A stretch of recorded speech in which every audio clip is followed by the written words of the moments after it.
Welcome to WhiskyCast, cask strength conversation featuring news and interviews from the world of whiskey.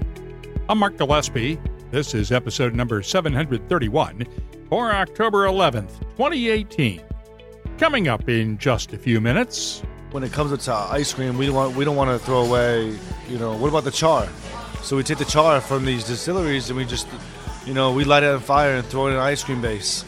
And, we said, hey, let's see what happens. Louisville is getting a reputation not just as a bourbon city, but as a city full of amazing chefs. Chef Bobby Benjamin is one of Louisville's up-and-coming chefs. He owns the Butchertown Grocery on the city's east side, and bourbon is a key ingredient in many of the items on his menu, right down to the ice cream.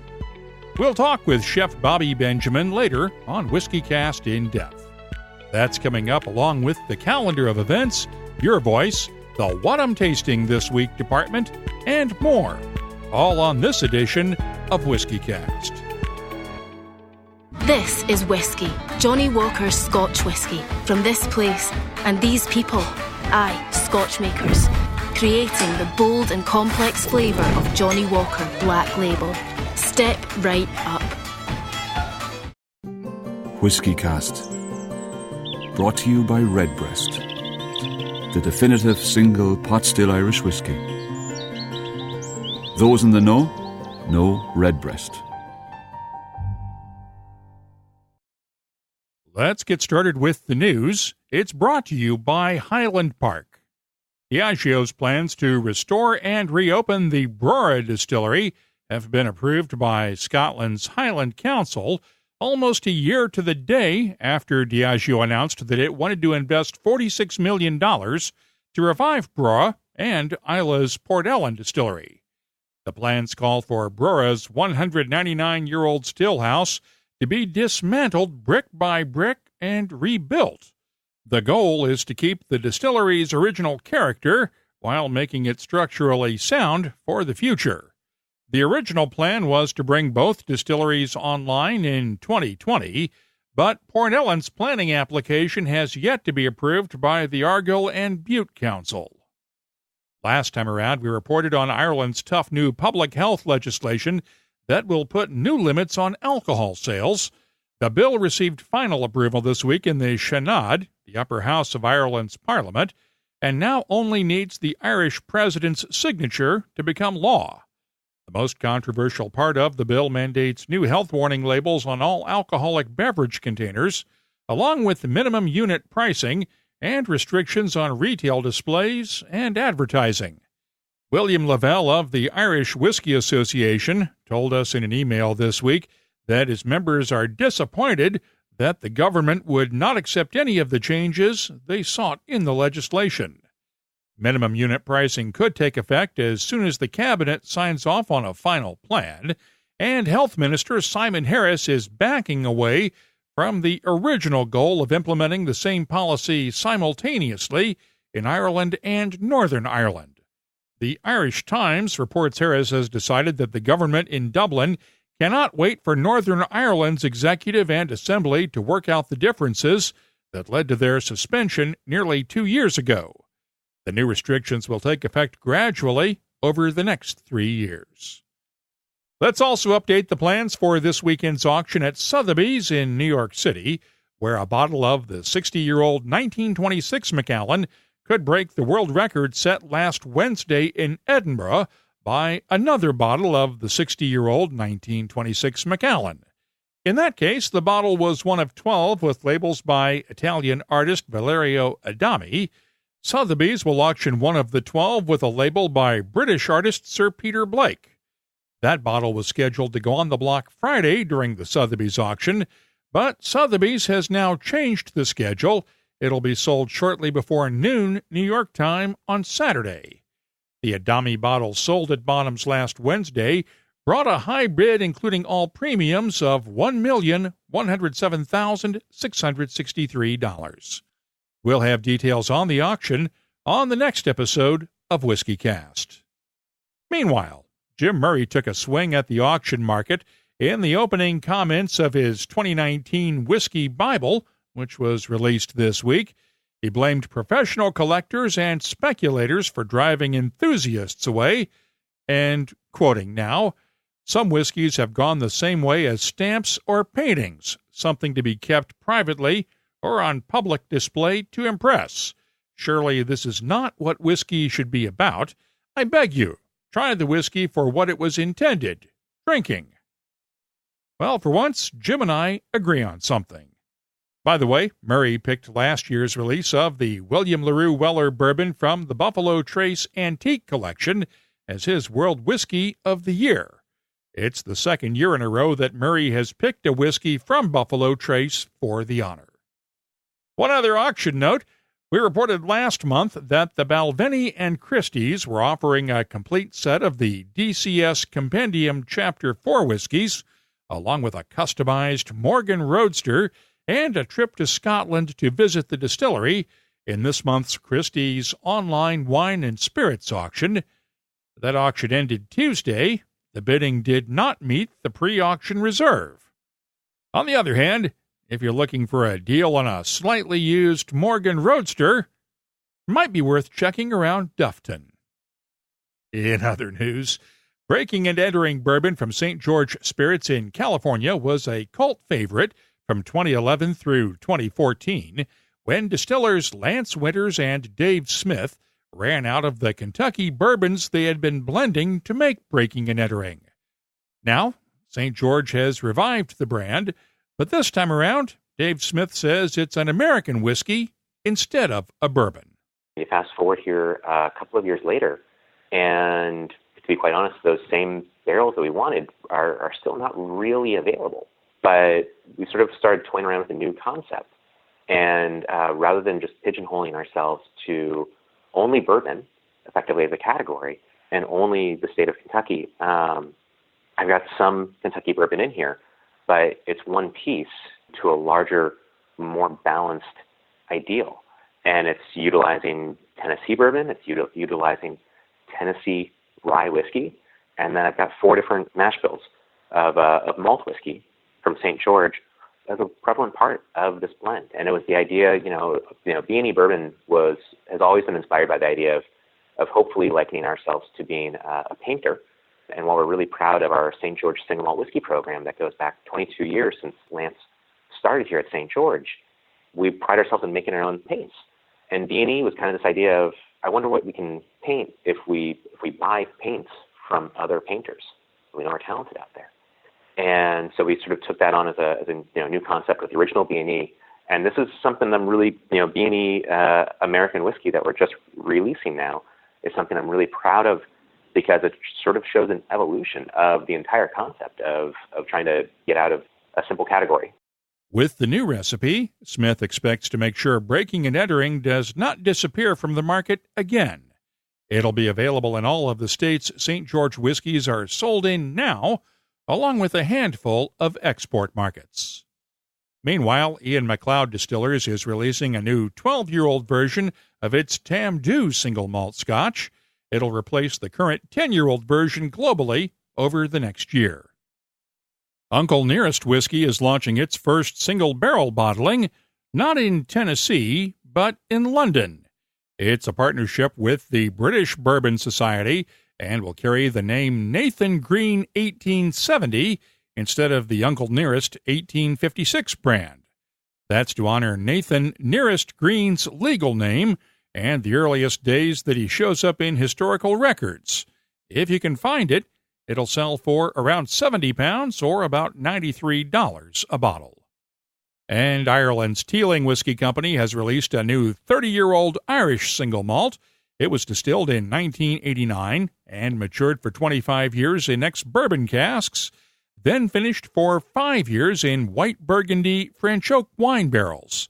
Only 500 bottles will be available, starting out at the Teeling Distillery and the Celtic Whiskey Shop in Dublin, along with the Irish Whiskey Collection Shop at Dublin Airport. Eventually, it'll be available in other international markets too. The price? €1,500, or about $1,740 US. You can keep up on the latest whiskey news all week long at WhiskyCast.com, And if you're a Mac user, the latest Mac OS includes a desktop version of Apple News. You can find us there, too, just like you can on your iPad or iPhone. The news is brought to you by Highland Park, the Orkney single malt with Viking soul. The Khaleesi may have her dragons, but only Highland Park has the Dragon Legend. It shows off the richer and smokier side of Highland Park. Like the dragons, you won't find the Dragon Legend everywhere, but the quest for it will reward you in the end. Find out more about the entire Highland Park range at highlandparkwhiskey.com. Time now for the WhiskyCast calendar of events.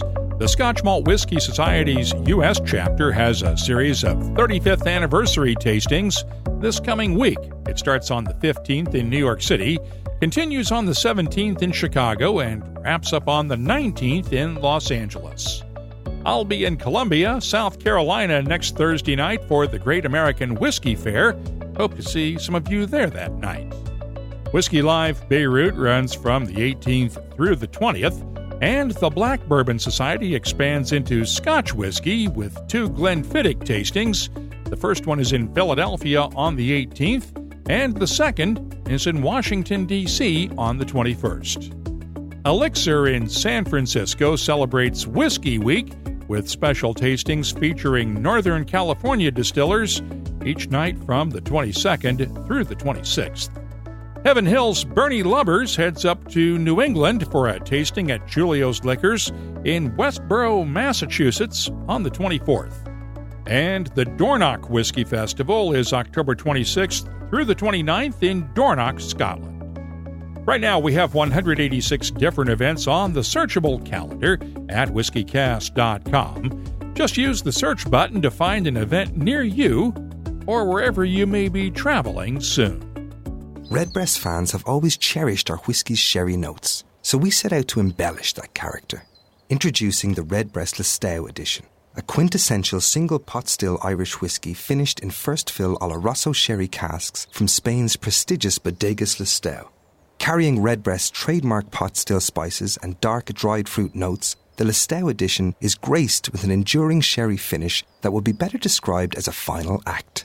Discover the newest branch on the Redbreast family tree. WhiskyCast In-Depth is brought to you by Lagavulin. The Butchertown neighborhood on Louisville's east side got its name from the old stockyards and meat processing plants in the city's early days. And about 100 years or so ago, Gunkel's Grocery was located on the corner of East Washington and Buchanan. That building is now home to the Butchertown Grocery, but the only grocery bags you might see will be the doggy bags diners take home after one of Chef Bobby Benjamin's meals.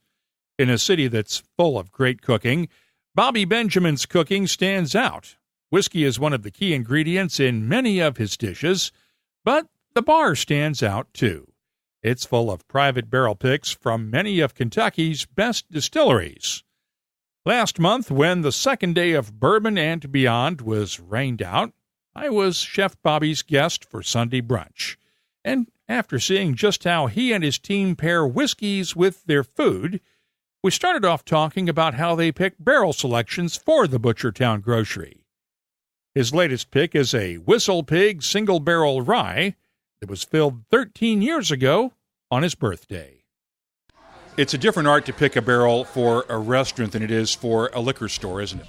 You know, it is. And the thing is, we got excited about, really focused on it because we picked one barrel, and the first barrel, it went in 32 days. And we said, man, we really have to get, more aggressive on this. So we went ahead and we started focusing on, getting really into more barrels. And I think that, going through this journey of checking out all these different distilleries and all these different barrels, they were all unique and all different in their own way. And so going through this journey so far, we've done 11 barrels in the past 9 weeks, and we're super stoked, and we're going to continue to focus on picking more barrels.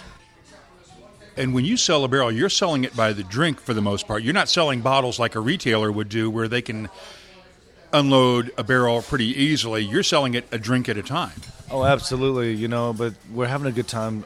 We're really trying to, introduce it into, old fashioned or a certain, staple cocktail, whatever our beverage director, Nick Christensen, wants to do.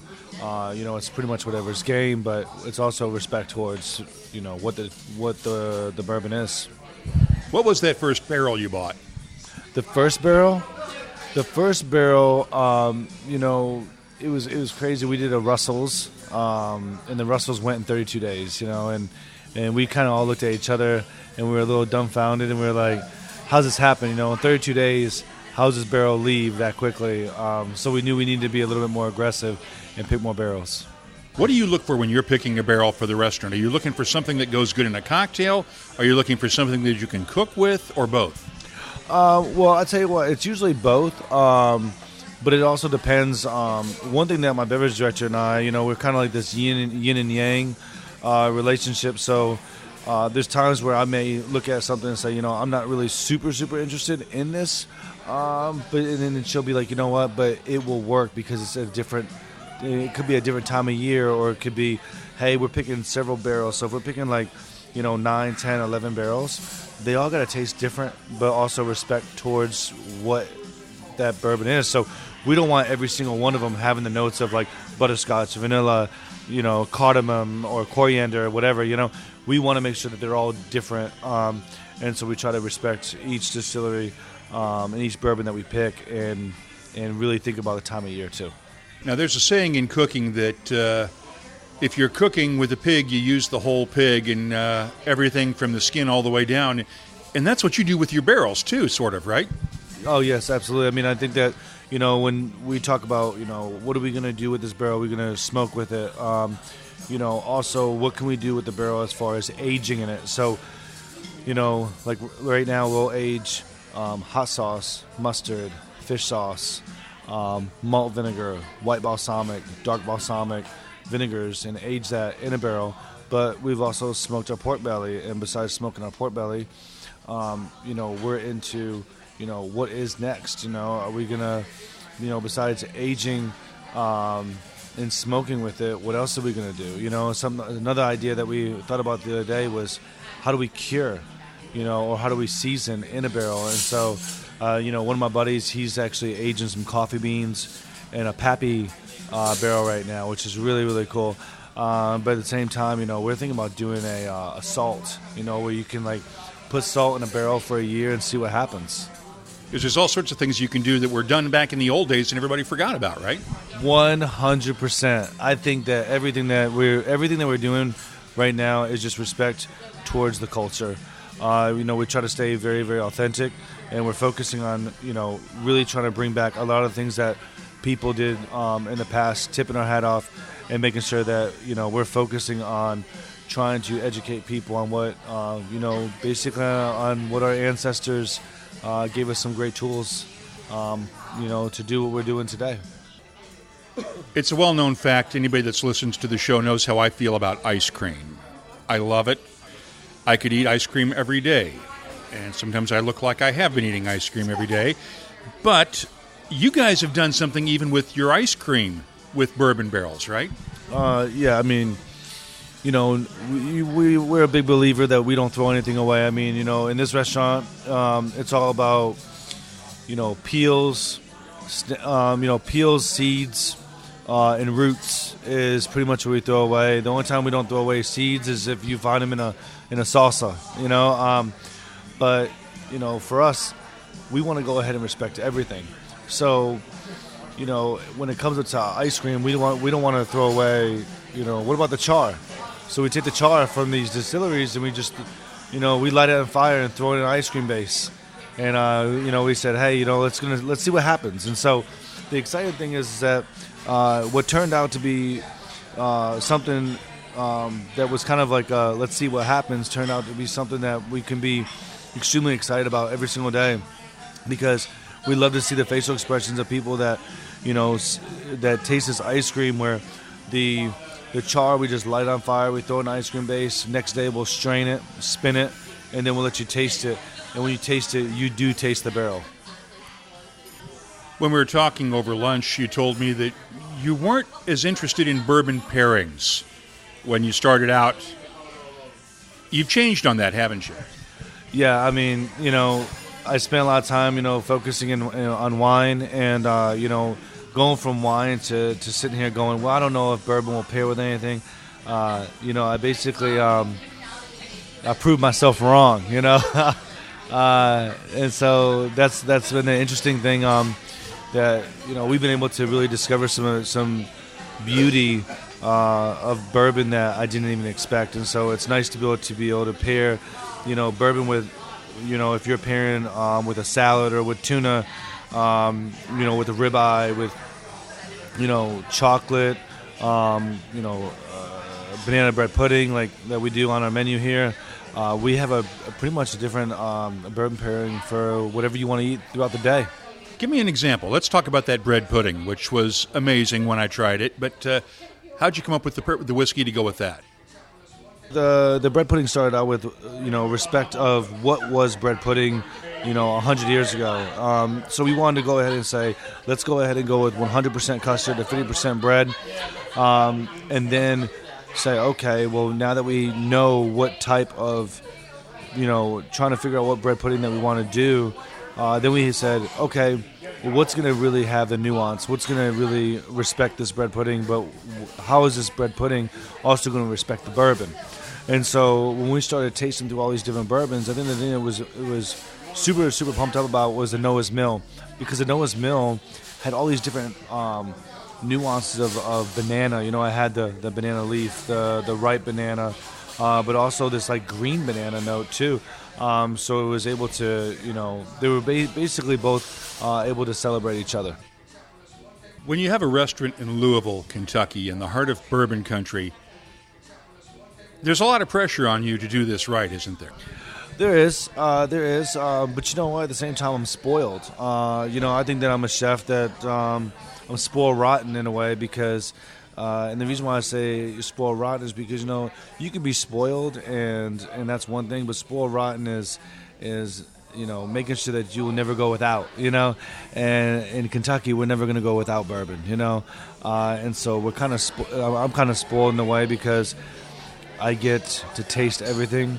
Not only do I get to taste all this bourbon, but I get to work with a lot of great people like Matt Jamie with Bourbon Barrel Foods that's able to, let me age things in barrels or smoke, with the barrels and play around a lot where, is it pressure? Sure, it's pressure, but it's a lot more fun than it is pressure.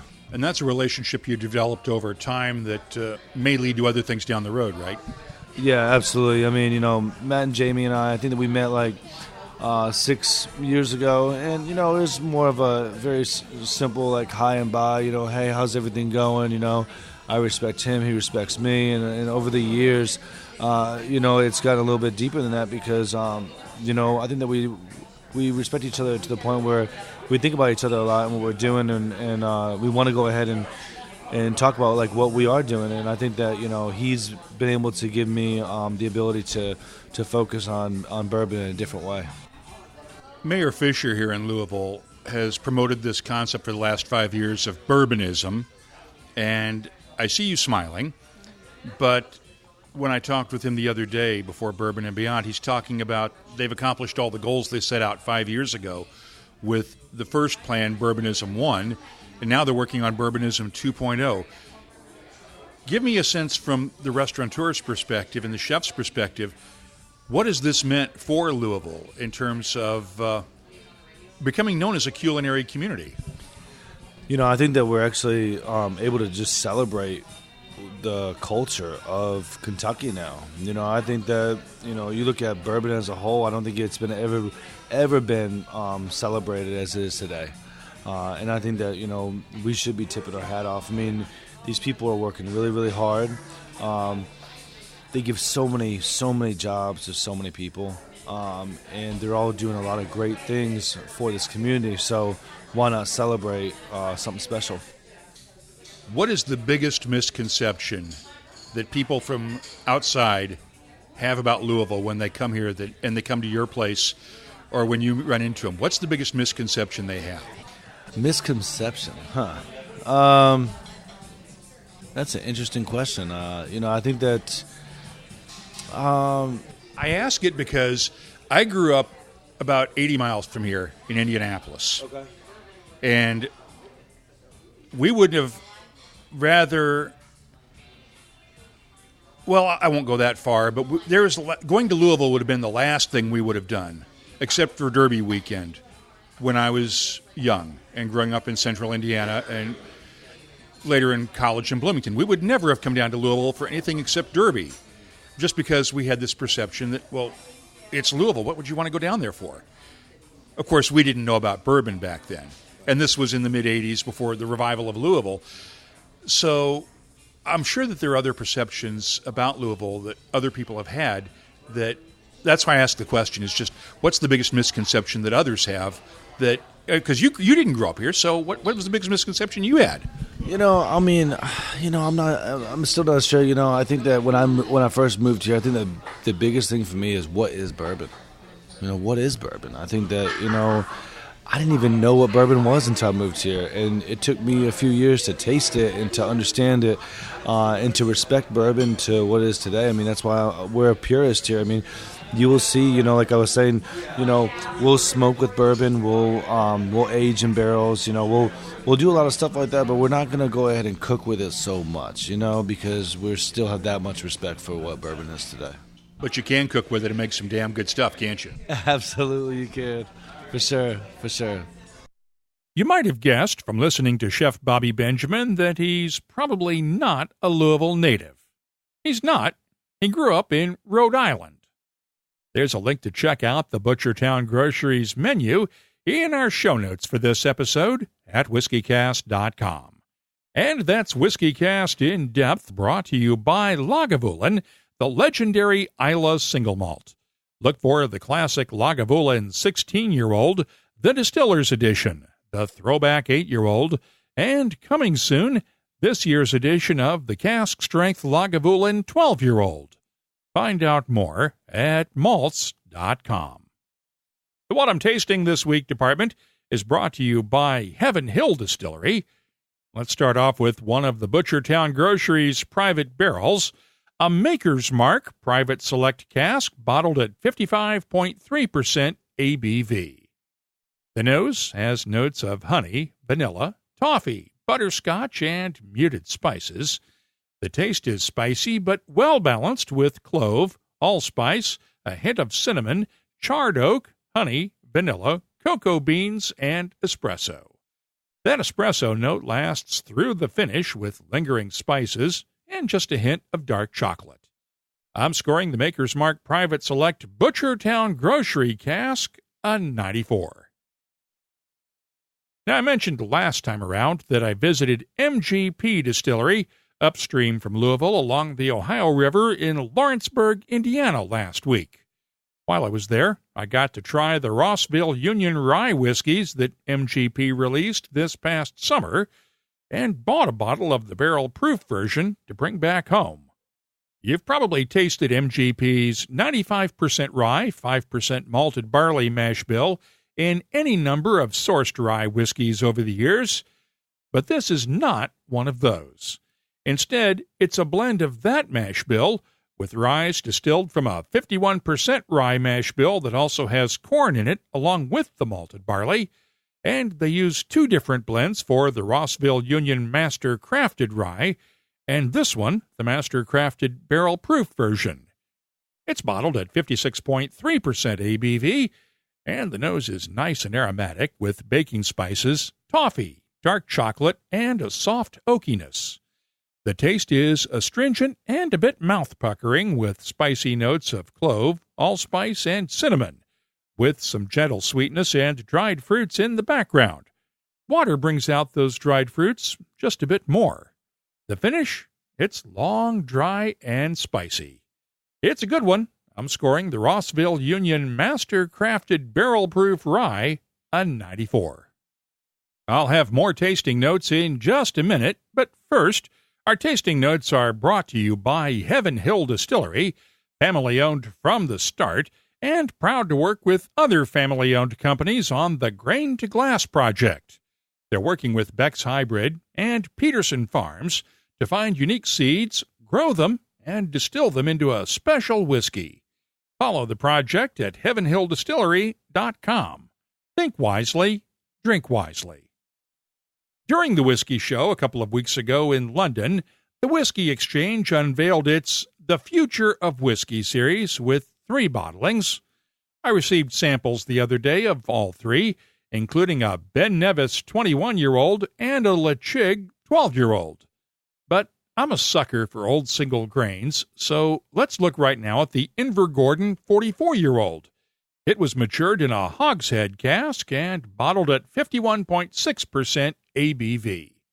The nose is sweet and vibrant with hints of orange and pineapple, along with toffee, brown sugar, and dried flowers. The taste is complex with creme brulee, orange marmalade, toffee, caramel, and hints of apples and pears. The finish is long and gentle with apple pie and nutmeg notes. I'm scoring the Whiskey Exchange's Invergordon 44-year-old from the Future of Whiskey series a 93. I mentioned Distell's new single malt releases a couple of weeks ago in the news, and the Whiskey Fairy delivered samples of them just the other day. Let's look at the Bunnahabhain Palo Cortado cask finish. No age statement here, but it was finished for nearly 2 years in Palo Cortado sherry casks, then bottled at 54.9% ABV.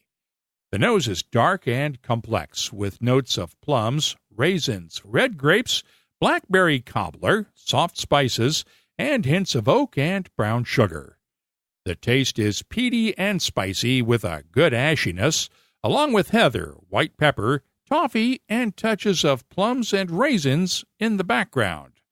The finish is long with lingering spices and touches of plums, raisins, and just a hint of peat smoke. I'm scoring the Bunnahabhain Palo Cortado cask finish a 93. I'm adding these tasting notes to our searchable list of more than 2,300 different whiskeys from around the world. You'll find it at WhiskyCast.com. This is whiskey. Johnny Walker's Scotch whiskey. From this place, and these places in that place. These are the people that make it. This is what they sound like. Because you're a cheeky wee blighter. Dance like. Aye, like that. This is what they do all day. Building the great character of Johnny Walker Black Label. Aging in oak for 12 long years. Thanks. Oh, it's gorgeous that. What is character? It's giving a damn. You're alright, lassie. Which looks like this, as much as this. See, the land that shapes these people and the people that shape this whiskey all shape how bloody good it tastes. Put the bloody game on the telly, Ella. A whiskey as bold as it is complex. For every step you take, this is Johnny Walker Black Label, friends. Step right up. Cut. Can I drink this now? Johnny Walker Black Label Blended Scotch Whiskey. 40% alcohol by volume. Imported by Diageo North America, Norwalk, Connecticut. Please drink responsibly. Let's open up the inbox now for your voice, brought to you by Lot 40. We're running a fun poll right now on Twitter. How many bottles of whiskey do you have at home? So far, we have already received more than 1,000 responses, and we'll have the final results of the poll on the next episode of WhiskyCast. Had a great tweet from Cheney Uffelman at C. Uffelman on Twitter. Should a true American, in all caps, single malt, historically speaking, be rye and not barley? I would love your thoughts on that. Cheers. Of course, rye whiskey was the original American whiskey long before bourbon. But we have come to accept the term single malt as meaning 100% malted barley worldwide, except, of course, for the actual regulations in the U.S. Cheney, that's a question worth having a debate and a few drams over. Let's open it up for everyone's comments. I'd love to know what you think about this idea. And sometimes it is necessary to remind our friends that their lives could be a lot worse. The other day, Brooke Laddie Distillery's social media guru tweeted this. Insert generic out the window, rank weather image here. Morning. Well, I couldn't resist reminding them that, after all, they get to live on Isla, and there are a bunch of us who would love to be able to do that. Also, don't think of it as rain. Just think of it as early-stage whiskey. The response? Well, that makes us feel a little better, Mark. The lock is overflowing. Well, if you have something you'd like to share with whiskey lovers around the world, you can always post it on the Your Voice page at WhiskyCast.com or look for us on social media. We're on Twitter, Facebook, Instagram, and Tumblr at WhiskyCast, and the email address is comments@whiskycast.com. Your Voice is presented by Lot 40, Canada's award-winning 100% pot still rye whiskey. Lot 40, unapologetically Canadian. Please drink responsibly. Let's wrap things up now with Behind the Label, our look at the science, history, and other stuff that make whiskey unique. It's brought to you by Writer's Tears. I received an interesting email this week from H. Diaz in South Texas, and it raises an issue that we really do need to address. Here it is. I don't use social media, so I'll post my rhetorical question here, as I think I know the answer. Maybe you can address it on your podcast so retailers can listen up and wise up.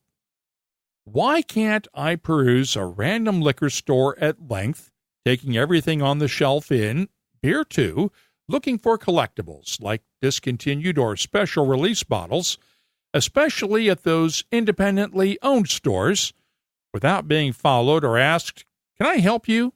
every 2 minutes? I think I know why. I may be attempting to shoplift. It's happened too many times to be an anomaly, and when asked, I like to say, "I'm just checking out your collection." And I sometimes explain, "I'm just looking for collectibles." As a whiskey nerd, I know what to look for. I'm a person of color, but I don't think that's what it is. I am clean-cut, in my late 40s, and don't look like a thug, so to speak, but I don't know. Maybe I fit the profile. I guess too many retailers have been ripped off, but I can't help feeling under surveillance when I'm taking too long to pick something and go. I don't feel this way at any other retailer, only where liquor is sold. I am not going to pretend for even a second that I know what he's going through. Yeah, I get a little bit of scrutiny now and then when I'm spending a lot of time focusing on the whiskey shelf at a retail shop, but no one ever thinks I'm shoplifting, and on the rare times when it does happen, especially if I pull out my phone and take a photo of a bottle, I might get asked if I work for a distributor, or worse yet, another liquor store. Let's be honest, it's entirely likely that some retailers do profile their customers, especially if they have had problems with shoplifting before. It is also possible that most retailers are so used to seeing customers come in knowing exactly what they want, go straight to it, and then head for the register, that us so-called whiskey nerds stand out from the crowd. I'd love to hear from some liquor store owners on this one, and if you've ever felt like you're getting treatment like that, I hope you'll share your stories with us too. If there's something you'd like us to look into on Behind the Label, just use the contact form at whiskycast.com to get in touch with us. Behind the Label is brought to you by Writer's Tears. Writer's Tears Copperpot, a unique triple distilled premium Irish whiskey, combining single malt and single pot still. First fashioned in the 1700s and still a rarity today. Sure, as we say in Ireland, what's rare is wonderful. Writer's Tears Copperpot. That's all for this episode of WhiskyCast. You'll find links for the stories in this episode in our show notes at whiskycast.com. Of course, that's also where you'll find links for our WhiskyCast HD videos and the WhiskyCast Tasting Panel podcast, along with the latest whiskey news, events, photos, and a whole lot more, including a complete archive of all of our past episodes dating back to 2005. I hope you'll take just a minute this week and leave a review or rating for WhiskyCast on your favorite podcast app or directory. That really does help other people discover WhiskyCast when they're looking for podcasts. Our cask strength conversation continues all week long on social media. You'll find us on Twitter, Facebook, Instagram, and Tumblr at WhiskyCast, or you can always email us. The address is comments@whiskycast.com, and we'd love to hear from you. WhiskyCast. Brought to you by Redbreast, the definitive single pot still Irish whiskey. Those in the know Redbreast. This is whiskey, Johnny Walker's Scotch whiskey, from this place and these people, aye, Scotch makers, creating the bold and complex flavour of Johnny Walker Black Label. Step right up. WhiskyCast is a production of Cask Strength Media, copyright 2018, and comes to you twice each week, usually from the charming, yet regrettably dry town of Haddonfield, New Jersey. I'm Mark Gillespie, reminding you that when you drink, please drink responsibly. Thanks for listening.